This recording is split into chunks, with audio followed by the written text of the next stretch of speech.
Assalamualaikum warahmatullahi wabarakatuh. Perkenalkan, nama saya Gopar Maulana dengan NPM 32201100026, mata kuliah K3. Kali ini saya akan menerangkan tentang sistem manajemen K3. Adapun pengertian dari sistem manajemen K3. Pengertian atau definisi sistem manajemen K3 atau dikenal dengan keselamatan dan kesehatan kerja. Secara umum merujuk pada dua sumber, yaitu Permenaker Nomor 5 Tahun 1996 tentang Sistem Manajemen Keselamatan dan Kesehatan Kerja, dan pada Standar OHSAS 18001 2007 Occupational Health and Safety Management System. Adapun pengertian definisi Sistem Manajemen K3 atau Keselamatan dan Kesehatan Kerja, menurut Permenaker Nomor 5 Tahun 1996 tentang Sistem Manajemen Keselamatan dan Kesehatan Kerja, ialah bagian dari sistem secara keseluruhan yang meliputi struktur organisasi, perencanaan, tanggung jawab, pelaksanaan, prosedur, proses struktur organisasi, dan sumber daya yang dibutuhkan bagi pengembangan, penerapan, pencapaian, pengajian, dan pemeliharaan kebijakan, keselamatan dan kesehatan kerja dalam rangka pengendalian risiko yang berkaitan dengan kegiatan kerja, guna terciptanya tempat kerja yang aman, efisien, dan produktif. Sedangkan pengertian atau definisi sistem manajemen K3 keselamatan dan kesehatan kerja menurut standar OHSAS 18001/2007 ialah bagian dari sebuah sistem manajemen organisasi atau perusahaan yang digunakan untuk mengembangkan dan menerapkan kebijakan K3 dan mengelola risiko K3 organisasi perusahaan tersebut. Ya, itu adalah pengertian dari sistem manajemen K3. Kemudian ada manfaat dari sistem manajemen, itu dibagi menjadi beberapa. Yang pertama itu ada melindungi pekerja. Tujuan utama penerapan SMK3 adalah untuk melindungi pekerja dari segala bentuk kecelakaan dan penyakit akibat kerja. Bagaimanapun pekerja adalah aset perusahaan yang paling penting. Dengan menerapkan K3, angka kecelakaan dapat dikurangi atau ditiadakan sama sekali. Hal ini juga akan menguntungkan bagi perusahaan karena pekerja yang merasa aman dari ancaman kecelakaan kerja dan penyakit akibat kerja akan bekerja lebih bersemangat dan produktif. Ya, setiap perusahaan, setiap instansi itu pasti ada yang namanya unsur-unsur K3-nya untuk menerapkan kenyamanan bagi karyawan atau pekerja. Yang kedua itu patuh terhadap peraturan dan undang-undang perusahaan-perusahaan yang mematuhi peraturan atau perundang-undangan yang berlaku pada umumnya terlihat lebih sehat dan eksis. Karena bagaimanapun peraturan atau perundang-undangan yang berlaku, maka perusahaan akan lebih tertib. Hal ini dapat meningkatkan citra baik perusahaan itu sendiri. Dan setiap instansi atau perusahaan itu ada aturan-aturan dari K3-nya untuk meningkatkan kenyamanan pekerja dan untuk meningkatkan kualitas bekerja juga. Dan yang ketiga ada meningkatkan kepercayaan dan kepuasan pelanggan. Penerapan SMK3 secara baik akan berpengaruh terhadap kepuasan pelanggan.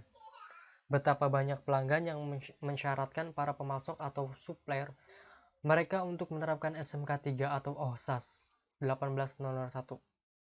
Karena penerapan SMK3 akan dapat menjamin proses yang aman, tertib, dan bersih sehingga bisa meningkatkan kualitas dan mengurangi produk catat. Para pekerja akan bekerja secara lebih baik karena mereka terlindungi dengan baik sehingga bisa lebih produktif. Yang keempat adalah membuat sistem manajemen yang efektif dengan menerapkan SMK3 atau OHSAS 18001. Maka sistem manajemen keselamatan dan tertera dengan baik dan efektif. Karena di dalam SMK3 ataupun OHSAS 18001 dipersyaratkan adanya prosedur yang terdokumentasi sehingga segala aktivitas dan kegiatan yang dilakukan akan terorganisir, terarah, berada dalam koridor yang teratur dan dilakukan secara konsisten. Rekaman-rekaman sebagai bukti penerapan sistem disimpan untuk memudahkan pembuktian identifikasi akar masalah ketidaksesuaian. Ya, itu adalah manfaat dari sistem manajemen atau SMK 3. Ya, lanjut. Adapun kebijakan manajemen. Kebijakan manajemen berikut ini beberapa konsep dasar dan prinsip-prinsip SMK 3 adalah sebagai berikut. Yang pertama adalah komitmen dan kebijakan organisasi harus membuat sebuah kebijakan keselamatan dan kesehatan kerja dan memastikan komitmennya dengan sistem manajemen keselamatan dan kesehatan kerja. Yang kedua, planning organisasi merumuskan sebuah perencanaan atau sasaran dan program untuk mendukung kebijakan K3-nya. 3. Implementation untuk implementasi yang efektif. Organisasi melakukan pengembangan kemampuan dan mendukung segala kebutuhan mekanisnya untuk mencapai kebijakan K3 dan sasaran dan program K3 organisasi. Yang keempat adalah checking. Organisasi akan selalu melakukan pengecekan, monitor, dan pengevaluasi kinerja K3 organisasi. Yang kelima adalah review dan continual improvement. Organisasi melakukan peninjauan dan melakukan peningkatan yang berkelanjutan terhadap sistem manajemen kesehatan dan keselamatan kerjanya. Ya, itu adalah dari kebijakan manajemen. Lanjut, ada yang namanya landasan hukum SMK 3. Landasan hukum SMK 3 Undang-Undang Nomor 13 Tahun 2003 tentang UU tentang Ketenagakerjaan dalam pasal 87 ayat 1 mengamatkan bahwa setiap perusahaan wajib menerapkan sistem manajemen keselamatan dan kesehatan kerja atau singkat SMK 3 yang terintegrasi dengan sistem manajemen perusahaan. Yang pertama ada Undang-Undang Nomor 1 Tahun 1970 tentang keselamatan kerja yang memuat ketentuan-ketentuan pokok mengenai penerapan dan pelaksanaan syarat-syarat K3. Yang kedua adalah Peraturan Pemerintah RI Nomor 50 Tahun 2012 tentang penerapan sistem manajemen keselamatan dan kesehatan kerja. Dalam pasal 5 ayat ini dan ayat 2 menyatakan bahwa setiap perusahaan wajib menerapkan SMK 3 bagi perusahaan memperkerjakan pekerja atau buruh paling sedikit 100 orang atau mempunyai tingkat potensi bahaya tinggi. Dan yang ketiga adalah Permenaker Nomor 5 Tahun 1996 tentang Sistem Manajemen Keselamatan dan Kesehatan Kerja atau dikenal dengan SMK 3.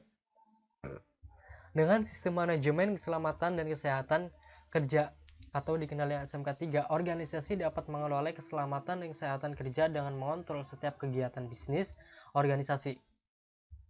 Sebuah sistem yang praktis dan masuk ke dalam struktur organisasi, aktivitas perencanaan, tugas, dan tanggung jawab.